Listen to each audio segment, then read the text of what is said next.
Hello, and welcome to Unsheathed with your hosts, Kyle Gold and Cam Hirosaki. We hope that you enjoy the program. Please stick around afterwards. There'll be cake and blowjobs. Hi, welcome to Unsheathed number 53. I am Foxy author Kyle Gold. And I am authorish writer person Cam Hirosaki. And we're here in a much less rambunctious environment now that there's no weasel here. Took us about a week to calm down from that, I think. The dust has settled. Yes. It was a very entertaining evening. He always brings a lot of must-line energy. And vivacity. And squeakiness. But we were glad to have him on. And we thank him again for gracing us with his presence and coming on and contributing. I think we're sort of building a reputation of ourselves of actually having guests. If you would ask me, like when we started this podcast, if I thought we would be like one of those people, groups of people that would have guests on our show, I wouldn't think we would be, but we are. No, it's interesting, and Kit's actually trying to line up a couple of other guests for us and figure out what kind of people we can have on the show. I'll have to ask him after the show what he's got tapped. I think he just has sort of generic ideas right now, but I think he thinks we're just getting boring by ourselves, so we need to bring in some other people to spice it up. We need our cousin Oliver. No, never cousin Oliver. Would Lovejoy be our cousin Oliver? Wow. I don't know if Lovejoy's old enough to get the cousin Oliver reference. I think it's become kind of archetypal. Maybe. That doesn't necessarily mean he knows where it comes from. True. But speaking of guests, one of our former guests is quite busy with one of his own projects right now. B-Hop has been sending us updates on the Furry Basketball Association. Oh, yeah. And, in fact, asked us all to create characters for it. And Kit, KM, and I have all contributed characters. And B-Hop says, well, I'm going to just read this letter real quick, mostly from him, because he calls out Kit for his wine selection, which I think was kind of amusing. He says, "Hey guys, I just listened to your latest episode. Congrats on number 51. Because he's right, of course. 50 is the milestone, but keeping going after the milestone, that's the one that's really, that's tough. Because it could be a big letdown then. And K-Fish, Napa wine, WTF? Once K-Fish comes to his senses, I thought you guys would like to check out the early release of the 2010 FBA Rookie Report. He gives us a link to it. He says the pictures haven't all been completed yet, but I know Jay Tigerclaw is working hard to get them inked and colored as soon as possible. Big congrats to all of your guys for making the top 24. No telling which team will pick up your players, but it's assured all of them will be playing ball in the 2010-2011 season. Right. And for what it's worth, about questioning my wine selection, over Labor Day weekend, I am taking a wine tasting trip out to Livermore, which at least isn't Napa. I know he can disdain that all he wants. Well, that's true. That's true. I want to get up to Russian River at some point, too. I've never been up there. Oh, it's pretty. We've been up there once or twice. Yeah. It's a really nice area. Did Kit try and do the wine? Of course he did. Okay. He better have. Or he had better have. That's a weird construction. He had better have. Yeah. He did. Good. Also, we tried the mustard. But anyway, well, we want to thank B-Hop for putting this on, and we're certain that he will keep us updated on the progress of the FBA. And see, now I've got like a personal vested interest in the FBA. So now I have to follow it to see what happens to. Oh, but we followed it anyway because it's so enjoyable, right? Well, yeah, but I mean, now I can follow it on a more personal level. That's true. And not like abstract. Like the girlfriend who watches football because the boyfriend brings her along. It's like, what happens when they get it over into the thing at the end of the field? Huh. That's what she said. No, I mean, that's what she said. Yeah, I know. I was trying to think of a way to follow that up. But yeah, like our fantasy football, now we'll have a personal stake in it. And we won't tell you which characters are ours, but if you go to the FBA Rookie Report, you can try to figure it out. I bet at least one of them stands out as being pretty obviously one of ours. We'll see. That would be my guess. People can send in their guesses. I don't know if we'll have prizes for them or not, but we will call them out. Yeah, so basketball season in the real world ended like 2 months ago, but the... Yes, I remember it very well. I was there. Yes, you are. But we got football season coming up, which everyone knows is good for... Kit's tail is wagging over there for football season. And mine is too. I've been waiting for football ever since getting drunk at the last Super Bowl party. Yes. That's actually not. That's not why I like football. That's why I like the Super Bowl, because usually the teams I'm pulling for don't make it. Although this year they did. Well, this past year. Well, I mean, sort of your secondary teams or tertiary teams, or some team, because you always sort of reconsider your rooting interest when it gets to the playoff time. I did call it though, back when Flane was out here on the last episode of Anther podcast, or was that on our show? Which one did he make us make the prediction on? I don't. It was on the Anther podcast. Okay, yeah, but I totally called the Super Bowl. Yeah, I think you did. I did. I'm trying to remember who I thought was going to be in it. I think we both said Saints and Indy. We both what? I think you said the Ravens. I did say the Ravens. Or maybe me and Flane picked the same teams. But I did pick at least one of them. That's true. You picked the one that won, at least. And yeah, and of course, I'm knee deep in editing Out of Position 2, so it's been football season for me for like 2 months now. Yeah, reading your drafts has been making me impatient for football to start. I'm glad we're only a couple of weeks off from that now. Yeah, well, preseason's there. Yeah, I never actually really paid a lot of attention to the preseason because I don't really either. Nothing's really at stake. So it's like reading a story when nothing's at stake. It's just not interesting. Yeah, well, there's things at stake, but it's more if you follow the team, because what's at stake is not the wins and losses. What's at stake is for the second and third and fourth tier guys, whether they play well enough to get a spot on the team. To distinguish themselves, yeah. And, so the preseason games, if you're following a team, are important to watch leading up to the roster cuts. And if I was more involved with any particular team at the moment, I would probably be trying to follow that. Yeah, I'm not that intent on following it to that level of detail, just because I've got other things that are occupying my time that are more pressing, I guess. Right. Although I did catch part of a game while I was at RMFC. But speaking of conventions and things that are coming up in the next few weeks, we're going to be doing our next live show at Rainforest on the evening of September 24th, which is a Friday night. Yep. It is scheduled for, I believe, 9 p.m. I think that's correct. And earlier that evening at 7 p.m., Rainforest is unique among all the conventions that I've been to in that they have an active writing workshop, and they challenge people who want to participate to come and write a story over the course of a convention. So it's kind of like a 48-hour story challenge. Yeah. They give you the premise of the story. Last year, I think they gave out pieces of artwork, and you had to write a story about a piece of artwork. Right. Which was, I thought, a cool idea. And this year, they have asked me to lead and judge the writing workshop. So, I'm not entering then. I'm going to be. I have to disqualify myself on grounds that I am not an unbiased party. I'll be there at 7 p.m. and we'll be telling you what you guys are going to be writing about for the weekend. So I encourage anyone coming to Rainforest to show up at the workshop and participate. It's a great chance to hone your skills, forces you to write something over the course of a weekend. Yes, without dithering. And there will be people on hand to talk through your stuff, and then we'll critique it afterwards.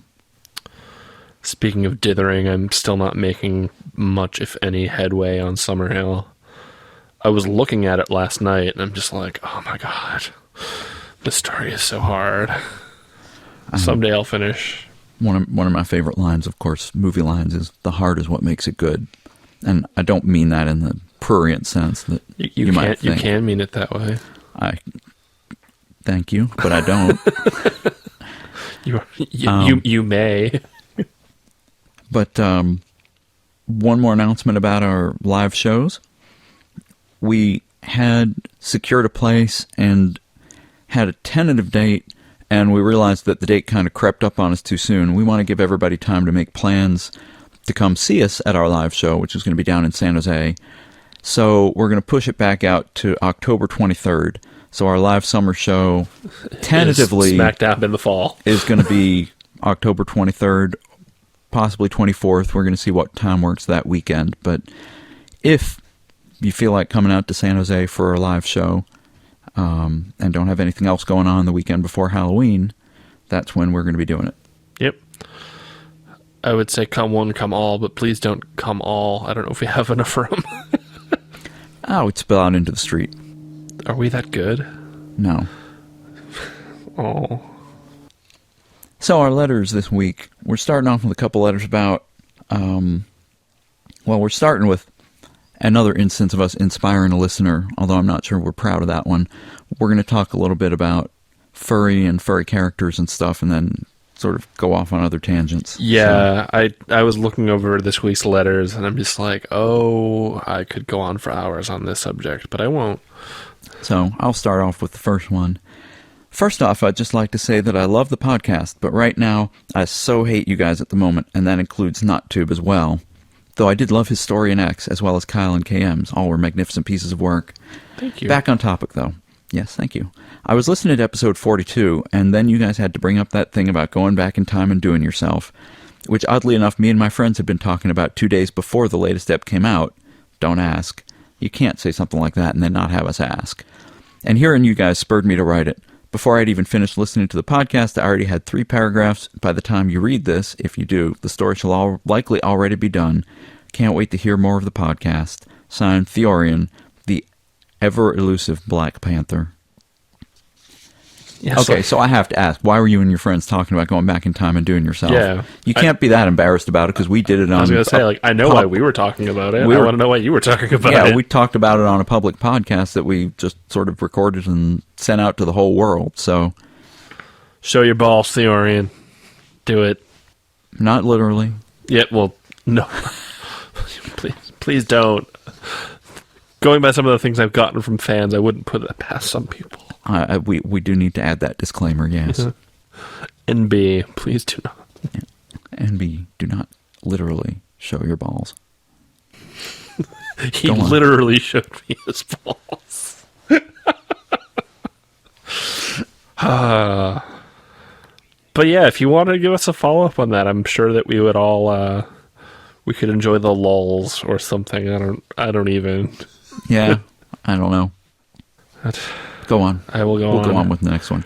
Dear authors perverse. I don't think we're particularly perverse, either one of us. D&D blowjob, but we are often, disclaimers notwithstanding. But we are often baffling. We are often baffling. Yes. I will not disagree. A few episodes ago with the transubstantiation, I was just thinking about that in the shower the other day, actually. The topic was about not reading a story with a certain species, or in Kyle's case, making an emotional connection to the obvious barbaric savage of the story. I don't think that was quite the idea of what you were trying to say. Yeah, I don't quite remember what I was talking about there either, so... Yeah. There's a third response to a species that you haven't touched on, or I guess maybe we need to say the matter of species that we haven't touched on. You could have an emotional connection to it, or disinterest, or non-attraction to it, but you can also have an emotional rejection or resistance of that species, because for the reader, said species carries some baggage with it. This could be the stereotypes that the species has acquired, either in real life or in the fandom, or it could be what the reader associates with it. For instance, I cannot find a connection with male lions. I associate them with deadbeat dads, because real male lions just fucking fight while the females do all the work. I can't shake the image of a fat male lion sitting on a recliner cracking open a Bud Light while his harem cooks and cleans and raises the children. That's an awesome image, by the way. It is an awesome image. Artists draw that. By the same token, if there's a story with a very odd or unused species, it might also cause some issues with the reader connectivity. A story with a fox is much easier to relate to in the fandom than, say, a story that stars a camel or an ostrich. Or if you write a story with a linsang, and then you get 8,700 emails saying, I like your story, what's a linsang? Let me Google that for you. Mostly country music. Sorry. Loretta Lynn sang. Yes, I know what you meant. I see what you did there. Since species selection is so pertinent to the character, do you ever think about the baggage that the species you select will bring to the character, or how the reader might react to the character? Always. And if so, yeah, always, yes, that's kind of the point. And if so, do you ever try to take advantage of this baggage in special ways that fit the character? Yes. Yes. For me, I like to play with these things, like an assertive mouse or a wolf who plays the Omega rather than the Alpha. From Rashawn. And I will quickly point out that in every pack of wolves, one of them has to be the Omega. There's an Not Omega every and an wolf Alpha. gets to be the Alpha. Yeah, exactly. One wolf gets to be the Alpha. Someone should make a movie about that. All 89 minutes of a new generation of furry fuel. Yep. So, yes, short answer, yes, we do think about that. That's part of why we make our characters furry. Both playing with type and playing against type are valid literary techniques to employ in this case. Though, one thing to be careful of is that the type that you're playing towards or against is not a construct peculiar to the furry fandom. Like, lol, foxes are sluts. Don't write like that. Right. I'm not even a fox, and that pisses me off. Or, I don't know what all else. otters are sluts, or all otters are just slippery foxes and are sluts. Right. Or we have slippery muzzles, and we all stretch really far. See, that's the thing, is like, now people keep tweeting at me about like otter stretchiness, and I'm like, I don't think that otter stretchiness was ever a thing. Oh, it is now, apparently. Yeah, it is now, apparently. Wow, I've contributed something to the fandom. Yeah, you and Zausch. Well, yes. Zausch has contributed quite a bit to the fandom. And everyone's stretchy and Zausch's are. Look at Citrus. Well, but Citrus are completely made-up things. Yeah, well, it's partly made out of elastic, too. Well, yes. I guess that's half the point. Their bottoms are made out of rubber, their tops are made out of springs. Have you seen what your body has to go through to pull off the pleasure pretzel? I don't know that one. Or the glamour slammer is the other one I'm particularly fond of. Right, the Kama Sutra. I'm sure that there are people who are listening to this right now that can turn their heads 90 degrees in one direction or the other and see that on their wall. I'm sure there are people that don't even have to turn their heads. They can just close their eyes and just like a mentat from Dune, just the Kama Sutra is there in front of their eyes. Look, I made a nerd joke that wasn't about Star Wars. You're welcome. A furry nerd joke. That's bizarre. Boom. But yeah, the thing, and we've gone over this before, is that I'm having trouble coming up with other sort of fandom stereotypes right now, but most of them, I think, have to do with certain species being sluts, I guess. But rabbits. Yeah, rabbits, dragons. Chickats. Well, they're just L-shaped. I knew that's exactly what you were going to say. Mostly that's what I know about chickats. So, anyway, it's sometimes tough because the fandom stereotypes are based on, or grow out of, I guess, real world associations with the animals a lot of the time. Right. So you still have the kind of, well, foxes are supposed to be clever and everything. You have wolves being strong. And those are all things that come out of the real world, and it's okay to sort of play with them, but realize that if you're writing your story for a larger audience than just the fandom, or even people in the fandom who might not be aware of some of the fandom stereotypes, right, that, they're going to be like, what do you mean Alexander was an unusual fox in that he didn't immediately jump on a guy when he came into the party and pull his pants down? It's like, I didn't realize that was a thing. Yes. Now, if you're writing what's like an obvious humor parody piece for the furry fandom, this rule clearly does not apply. Like in a story I myself wrote, which was The Fox with the Broken Sex Drive. Exactly. But I mean, that's the exception to the rule, because that was the point of that story, was to poke fun of fandom stereotypes. Exactly. And it was also kind of hot. I went back and read it a few years later, and I was just like, oh, hey. So, I wrote that while I was at work. Anyway, that's kind of hot. Yes. That's why I'm telling people. I'm a naughty little... never mind. I'm not going to finish that sentence. You can guess what that next word was going to be. Anyway, a lot of what I do with my worlds in Out of Position is sort of relate animals to types of people. Yeah. So, otters are kind of smaller, playful people. Foxes are smaller, quick, and cleverer people. Wolves are going to be a little bigger and stronger, good family, loyalty, stuff like that. Tigers are more loners, but bigger, stronger physically, and they kind of go along with those big, strong, physical human types. And, you get all those... Coyotes are dirty mongrels with fidelity issues. Yes, and mange. I really like the way that you work that into your, the Lee's Guide to Football at the beginning-ish of Out of Position. It's not the very beginning, is it? No, it's after the first part. It's after the first part? That's what I thought.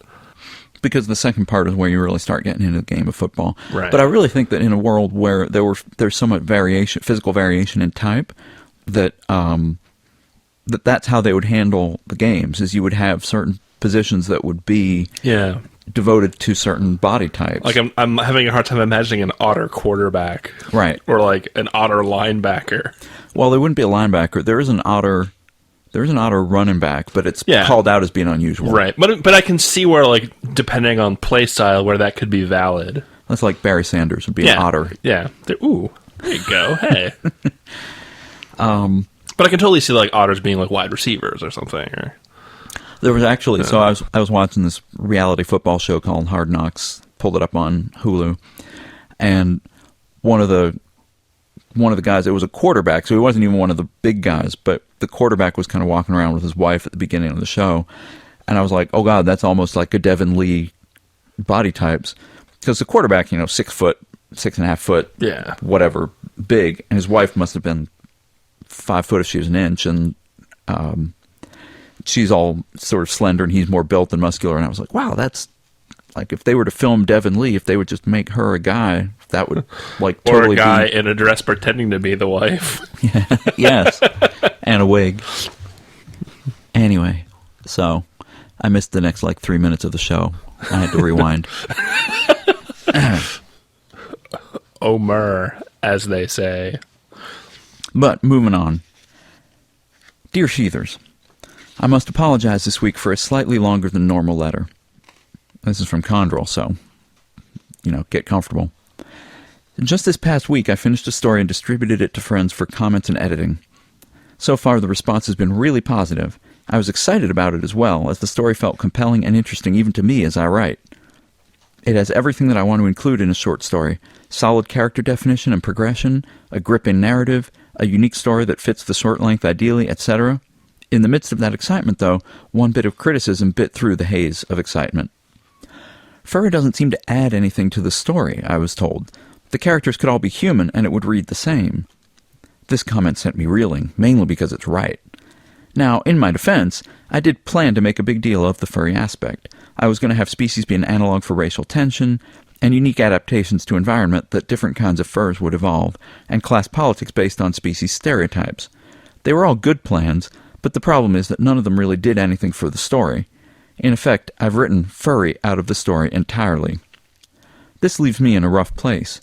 I'm afraid to take the furry aspect out completely, even though as it stands, it's just a useless appendage to the story. I see the characters as furry. Further, I know that I'm more compelled by them because they're furry, even though nothing's done with it in a narrative sense. Worse, in a realistic, and perhaps greedy, sense, I know that if it's not even superficially furry, it's much less likely to be read. With a few comments here and there to tails and whiskers and muzzles, I keep the story within my chosen metagenre and fandom. I'm comfortable being compared to other furry authors. Without those references to furry, the story suddenly becomes the proverbial little fish in a big pond. I've never posted something outside the fandom, and to be honest, I wouldn't even know where to start. In essence, I'm making the story just marginally worse to make it appeal to the fandom I know and love. I can see the reason and logic to it, it just leaves me feeling dirty. Does this make sense? Have either of you had to do this before? Thanks. Condrel, the unconvinced philatist. You're a dirty fox, Candrel. He is You're a dirty fox. Dirty fox. I'm gonna go back to a quote from The Simpsons, where it's broke it or made it better. You're saying that the furry doesn't add anything to the story, but if it doesn't detract from the story, then I think it's okay. I mean, I have written stories that I'm fully aware that the furry aspect of it doesn't really come into play at all. Actually, the most recent story I posted online, which is Single, there's nothing really intrinsically furry about it other than the species of the characters. But then again, that's also an erotic story, and so there's a component of that to the visual aesthetic that goes with sort of the sexuality theme, which, I mean, I'm writing a sexually charged story to a group of people that I know sexually appreciate animal people. So yes, it's not part of the main narrative, but as we will see later on in an upcoming letter. Yeah, I mean, but it's still, I wouldn't want to take that out, because then again, it changes the story. It changes who those characters are, both to me and to the readers. And I just wanted to comment on sort of the whole seeing the characters as furry. I think that's important. And I was having this discussion with Foosball because I had an idea for a story the other day that I've kind of started taking down notes for, which is not a furry story. The characters are all human, and it takes place in kind of a human world. And as I was thinking about it, I was just putting the story together in my head, and I realized, well, these characters aren't furry characters. They're just people. But on the other hand, there was another story that I got an idea for while reading a book specifically about people. It wasn't a furry book at all. And those characters are definitely furry. And I'm not sure what furry adds to that world, but I do know, I mean, it's set in the Forrester universe, so I know the characters are definitely furry. Right. Even though they don't really have to be, it's just, that's the way the story came to me. And I think what's important about that is that we've talked before about you have to really know your characters well. And if you try to force the characters to not be furry, even though that's how you think of them, then your story's going to suffer, actually, because you're not going to have as good a handle on the characters. You're going to be kind of, it's as if we took someone who isn't furry and said, okay, you have to write a story. Like, have you ever read a story by a non-furry author attempting to write a furry story? Yeah, it's weird. Yeah, they don't really quite get it, and you can see that. Yeah. Where they're thinking too much in terms of them being animals and not animal people. Right. Is the mistake I usually see. Or the misstep, I guess. Saying that you're doing it wrong is kind of rude, and I don't want to tell any author that they're doing it wrong except when they patently are. Exactly, which is what we're here for. Yeah. You're welcome, fandom. We provide a service. So, I would say don't stress about the characters being furry. If people say, well, it doesn't have to be furry, then just kind of shrug and say, but does it make it worse? Yeah, exactly. I mean, it sounds like you're very proud of this story and you're very confident about it. Don't second guess yourself based on that. Yeah. It was like, I love when those stories, I mean, I know that feeling that you have when the characters all come together and the story is the right length and the plot works and everything, and those stories are amazing. Don't pick at small things that are kind of blocking you from getting this done. So in other words, this is the antithesis of what Summerhill is to me. Damn you, Summerhill! Summerhill is still trying to find itself. It is. Yes. That's how apropos is all I'll say. You've read what I've written, so you understand how apropos that is. Oh, I understand. Yes. All right. But like, I'm thinking back to something that you said back during our live RMFC episode about people who are looking at the previews of Across Thin Ice at Comic-Con, where most people thought like, oh, hey, yeah, cool. And then you had like the one person who's like, well, why do they have to be dog-headed people? It's like, because that's how I'm telling this story. Right. And that's, Candle, like, that's all you need. It's just like, you know what? Like, why are these characters animals? Because that's the story I told. That's how I made the characters. This is who they are. Deal with it. GTFO. RTFM. So, and this is kind JNSQ. Kind of not to say, oh, you can just toss furry species into your story and not justify it. Yeah, don't do it willy-nilly. But I think what I would call out in your letter is you should say more than just, a passing reference to ears and tails and muzzles. Put a little more in there. If the universe is going to be furry, you can have all that background you're talking about, analogs of racial tension and such, and you can have them in as kind of really below the surface stuff in your story. It doesn't have to be called out in the story like, we hate all raccoons because they're lazy, and we hate all otters because they're slippery, and this is the, I don't know, wolf superiority group. But what you can do is just have characters kind of react based on the species. Like, one wolf says, I'll trust him, he's a wolf. Yeah. Like, the species trust each other, stuff like that.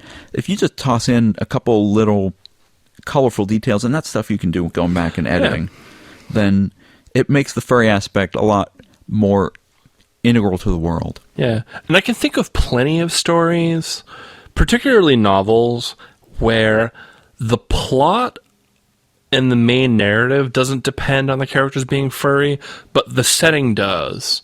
Like, Out of Position is an example. Like, the whole forest universe and the whole thing about, these animal people playing football and whatnot, and just that whole society. I mean, like, the whole rubric of what that's exploring depends on the characters being animal people. But the main story of Devon Lee doesn't necessarily hinge on one of them being a tiger and one of them being a fox.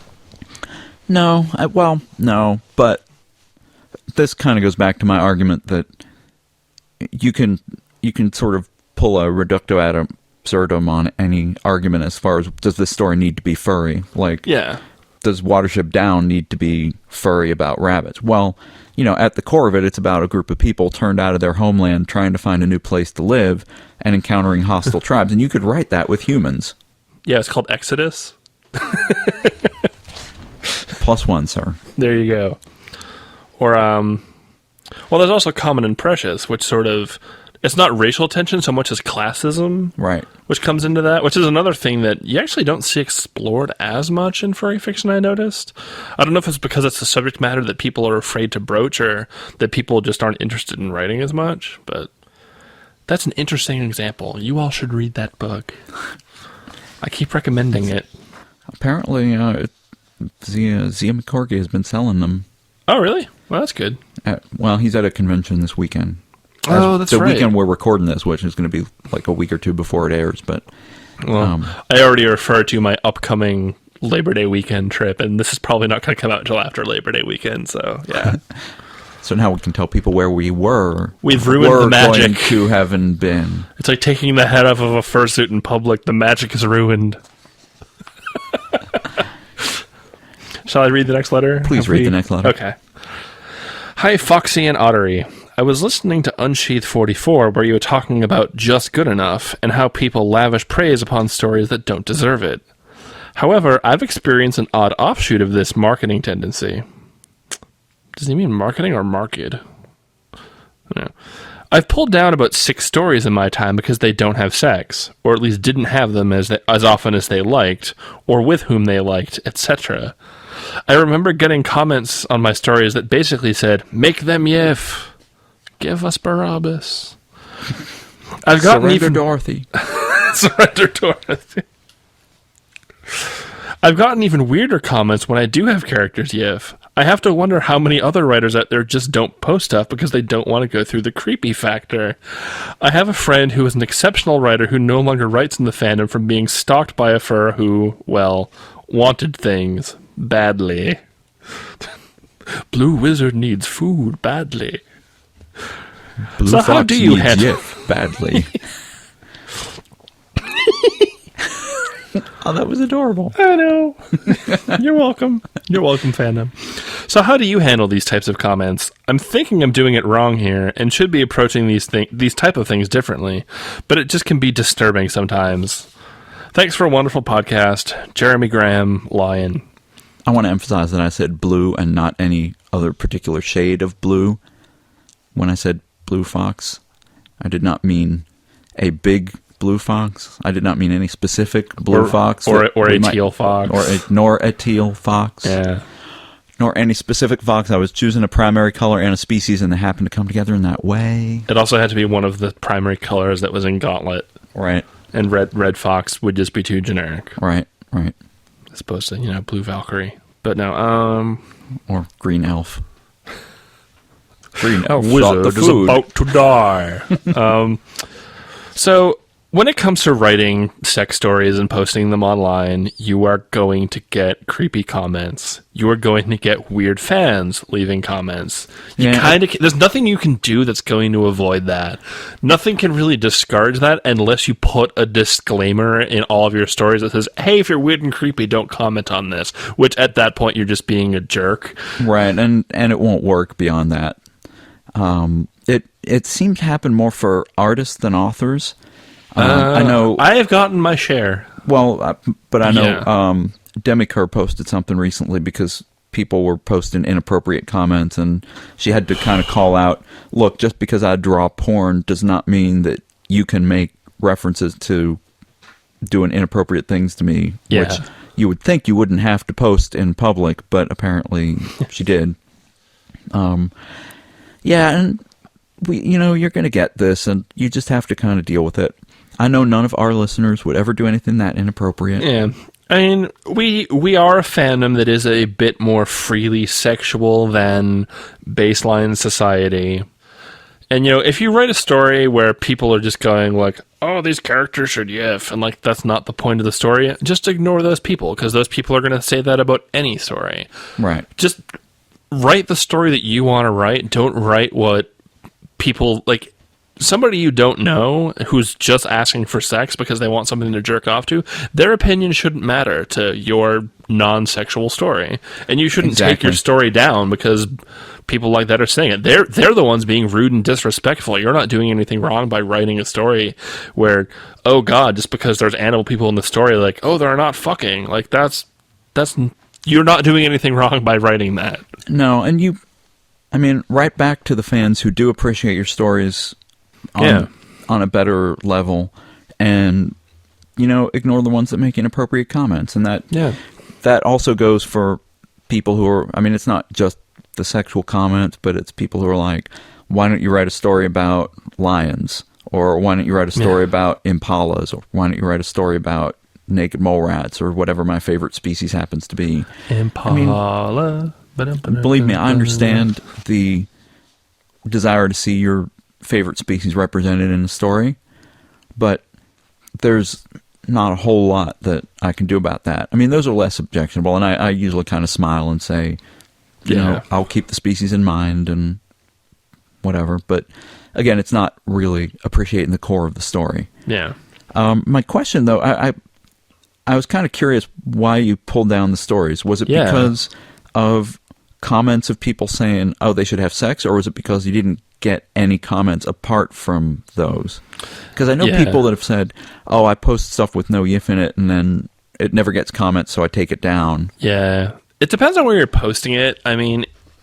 With Yiffstar, there was, and that was in the site's name, there was a marked bias towards that sort of thing, and there was the no yiff category, but it probably didn't get as much traffic. And there's a lot of people that troll that site. Not troll. A lot of people who sort of peruse that site specifically looking for sex stories, and occasionally they'll get frustrated when a story doesn't have it and say, hey, I really like the characters, I want to see them having sex. Yeah. Well, you know how you do that? You take the characters and the story you just read about, and you fantasize about them having sex, and you jerk off to that.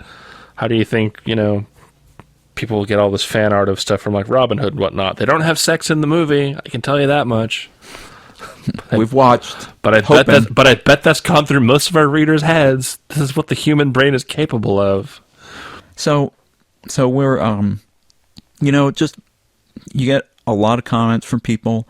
I try to respond to most comments I get, but the people that I end up having more correspondence with as fans are the ones that write something more thoughtful about the stories. Right. And so I try to do sort of positively encourage that. If you're polite and professional, there's a much more, you have a much higher chance of getting a response from the person you're trying to approach. Yeah. And, from the author side, just, KM said it best, write the story you want to write. Yeah. And the people that will appreciate it, and they'll find it. Never apologize for your art.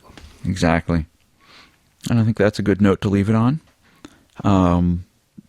You can write us more letters. We've asked you for follow-ups and to guess which players in the FBA rookie class are ours. You can write us at unsheathedpodcast@gmail.com. Yep. You can find us on FA as Unsheathed. And as always, I am Kyle Gold on Twitter, Kyle Gold on LiveJournal, and Kyle on FA. I am KM Hirosaki on all three of those, and that has links to my ways to send me emails or private messages. And Kit is Kit Silver on Twitter, although he doesn't Twitter very much. Yeah, there's not really a whole lot to tweet about when you're just a tech guy and a wine supplier. That sounds like a challenge. I like and respect you, Kit. Well, as always, thanks to the fans for listening in, and keep writing, everyone.